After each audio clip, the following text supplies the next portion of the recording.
The first well-known cipher, a substitution cipher, was used by Julius Caesar around 58 BC. It is now referred to as the Caesar cipher. Caesar shifted each letter in his military commands in order to make them appear meaningless should the enemy intercept it. Imagine Alice and Bob decided to communicate using the Caesar cipher. First, they would need to agree in advance on a shift to use, say 3. So to encrypt her message, Alice would need to apply a shift of 3 to each letter in her original message. So A becomes D, B becomes E, C becomes F, and so on.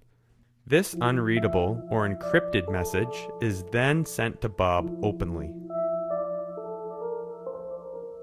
Then Bob simply subtracts the shift of 3 from each letter in order to read the original message. Incredibly, this basic cipher was used by military leaders for hundreds of years after Caesar. I have fought and won, but I haven't conquered over man's spirit, which is indomitable. However, a lock is only as strong as its weakest point. A lock breaker may look for mechanical flaws, or failing that, extract information in order to narrow down the correct combination. The process of lock breaking and code breaking are very similar. The weakness of the Caesar cipher was published 800 years later by an Arab mathematician named Al-Kindi.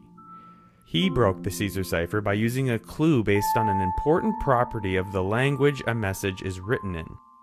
If you scan text from any book and count the frequency of each letter, you will find a fairly consistent pattern. For example, these are the letter frequencies of English. This can be thought of as a fingerprint of English. We leave this fingerprint when we communicate without realizing it. This clue is one of the most valuable tools for a code breaker. To break this cipher, they count up the frequencies of each letter in the encrypted text and check how far the fingerprint has shifted. For example, if H is the most popular letter in the encrypted message instead of E, then the shift was likely 3. So they reversed the shift in order to reveal the original message. This is called frequency analysis, and it was a blow to the security of the Caesar cipher.